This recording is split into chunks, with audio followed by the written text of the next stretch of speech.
saudara-saudara, anak-anak, baik yang di rumah gereja ini, dalam kebaktian ini, maupun yang ada di rumah masing-masing. Patutlah kita semua bersyukur pada Tuhan, karena walaupun dunia kita, termasuk Indonesia kita, Maluku kita dan Ambon kita, diwarnai ancaman virus pandemi COVID-19 dan klaster barunya 16172. Tetapi yang pasti ketika kita hadir beribadah saat ini di sini, itu pertanda bahwa Tuhan sayang kita. Anak-anak tadi menyanyi, ya, selalu ada berkat dan kasih sayang Tuhan pada katong kalau dan selama katong percaya dan hidup dalam ketaatan dan kesetiaan. Inti lagu itu seperti itu. Hari ini Gereja Protestan Maluku mengangkat sebuah bacaan firman yang sangat menarik untuk saudara, beta, katong semua kajiakan baik-baik. Satu pesan moral dari bacaan firman Tuhan ini, ya, yaitu jangan galojo, jangan beringin. Ya. Oleh karena beringin dan galojo bahkan rakus, maka dunia menjadi hancur. Ya. Kehidupan, kerukunan dan damai dalam lingkup keluarga, rumah tangga menjadi rusak. Ya. Gara-gara cengke, gara-gara macam-macam, ya, kintal dan lain-lain, adik kakak baku potong baku bunuh. Itu yang terjadi. Gara-gara galojo dan rakus pula orang menjadi terpidana karena korupsi.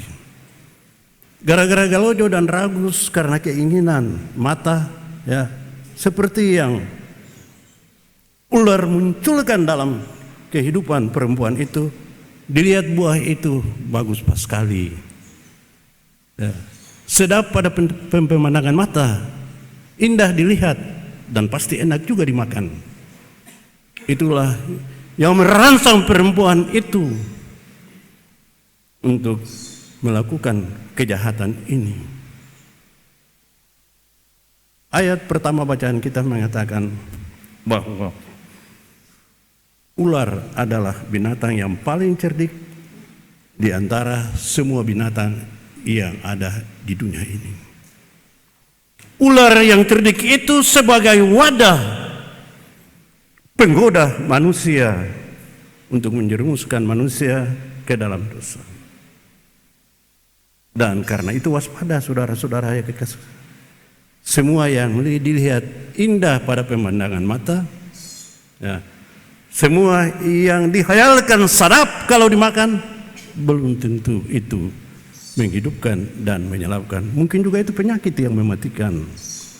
Bapak, Ibu, dan saudara-saudara yang kekasih dalam Tuhan kita Yesus Kristus, ya.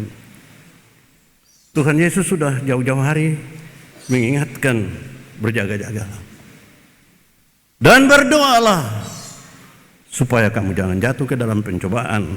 Roh memang penurut, tapi daging lemah. Iblis, ulangi bacaan Alkitab ini. Beta masih ingat, beta dulu di teologi kelas 1, tingkat 1, semester 1.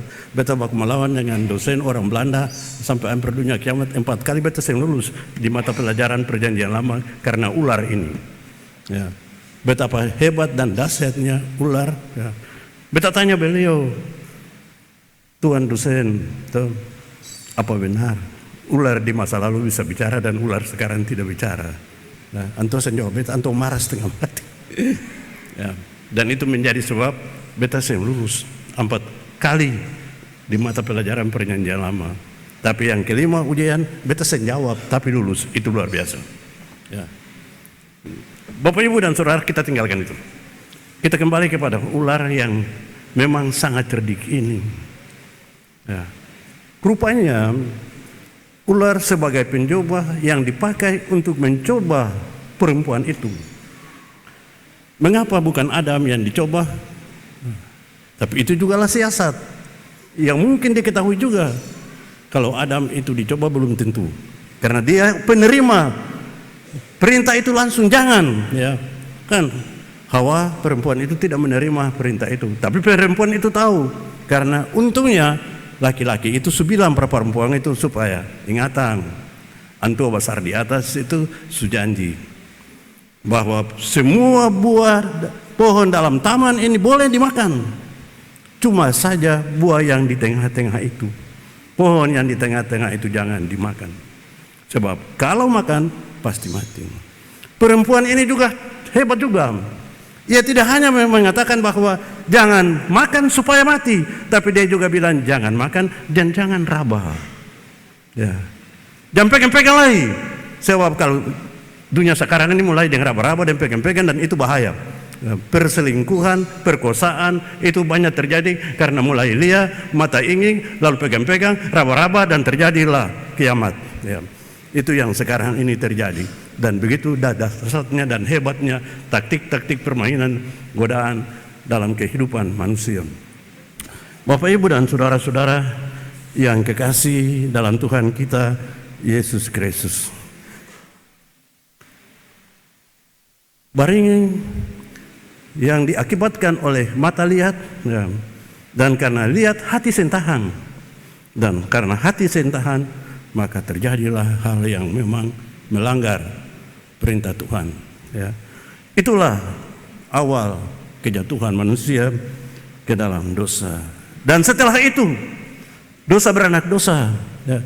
Tiada lagi kejujuran dan kesungguhan, tiada lagi ketulusan hati untuk mengaku Tuhan beta susah.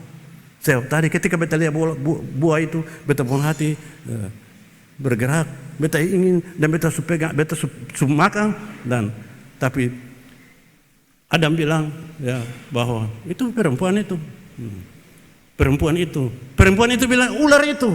Nah, tetapi Alkitab mencatat pelaku dosa pasti dihukum. Ular, perempuan, Adam, bahkan tanah tempat di mana Adam hidup dan bekerja untuk hidup juga dikutuk Tuhan. Ya, dasarnya dosa dan akibat yang harus ditanggung. Oleh karena itu barangkali tekanan khotbah pagi hari ini, jangan beringin. Jangan pas kali beringin barang yang bukan punya, ya, apalagi yang Tuhan punya. Ingat saudara-saudaraku, sebagai pelayan Tuhan di bendang Tuhan, jangan beringin khusus barang yang punya Tuhan. Yang Tuhan punya, kembalikanlah kepada Tuhan. Ya. Bapak, Ibu, dan saudara-saudara yang kekasih dalam Tuhan kita Yesus Kristus, betapa liciknya pencoba itu yang sekarang ini, ya, Rasul Petrus katakan dalam Petrus 5 ayat 8 bahwa sadarlah dan berjaga-jagalah, ya. Lawan musuh iblis berjalan keliling sama sepertinya yang mengaung-ngaung dan mencari orang yang dapat ditelannya.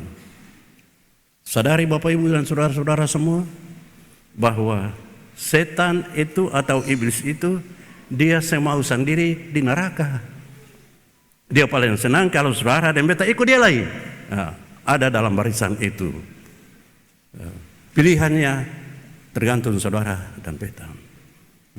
Iblis itu, ular itu hanya menggoda, hanya bilang. Tapi tergantung saudara yang mengambil keputusan.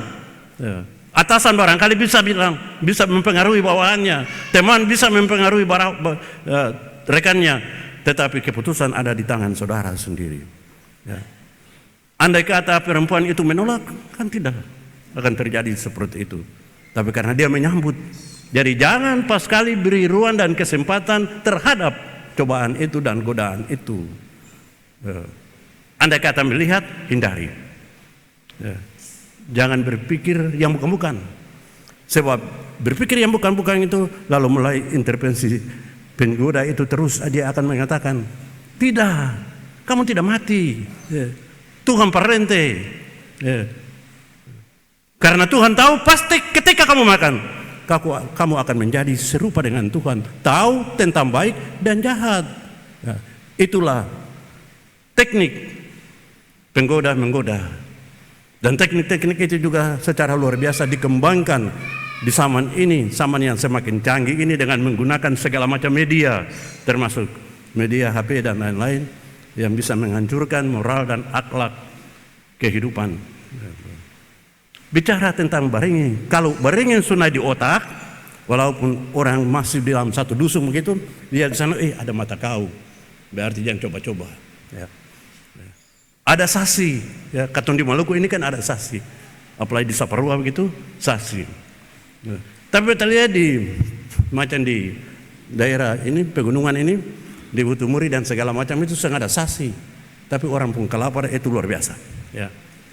Tapi di tempat-tempat yang ada sasi belum tentu juga. Memang dulu ada, luar biasa. Orang yang mau pegang dan takut pegang barang yang bukan, apalagi kalau sudah disasi. Tapi sekarang sasika orang warmu saja. Ini akibat dunia yang semakin berkembang, dan penggoda atau pencoba dan setan pun tidak tinggal diam. Dia berjalan keliling cari siapa saja yang dapat dia hancurkan. Ya. Apalagi ya, seperti yang dialami oleh Ayub. Ayub mengalami godaan setan dan cobaan setan dan penderitaan karena setan. Ya. Tetapi setan juga itu luar biasa juga. Beta kadang-kadang dulu merenungkan bagian itu juga luar biasa. Tuhan izinkan setan untuk goda Ayub, ya, untuk berlakukan Ayub seperti itu. Nah, belum tentu katong sanggup kalau katong ada di tempat seperti Ayub itu. Ayub laki-laki yang hebat dan luar biasa. Dia jujur dan tulus, dia setia dan taat sampai akhir hidupnya. Walaupun dia panas hati, dia marah, dia rabe pakaiannya. Dia bilang, engkau yang memberi, engkau yang mengambil. Tapi dia bilang, terpujilah. Itu luar biasa. Sanggupkah kita menjadi seperti itu? Mari hari ini, lewat khotbah ini, beta cerita panjang lagi. Beta cuma mau bilang para bapak ibu dan saudara, tutup hati dari namanya godaan itu. Jangan memberi ruang sedikit pun bagi godaan itu. Sebab hati berkehendak, tapi daging lemah. Jangan, karena daging yang lemah itu hancur segalanya. Rumah tangga rusak, ya. Anak-anak tahu bagaimana masa depan. Nah, semua itu karena daging yang lemah. Berbahagialah yang mendengar firman Tuhan pagi hari ini dan membangun di dalam dirinya. Aku tak akan menjadi orang yang galojo dan ingin yang bukan milikku, apalagi yang punya Tuhan. Tuhan berkati Bapak Ibu dan saudara sekalian. Amin.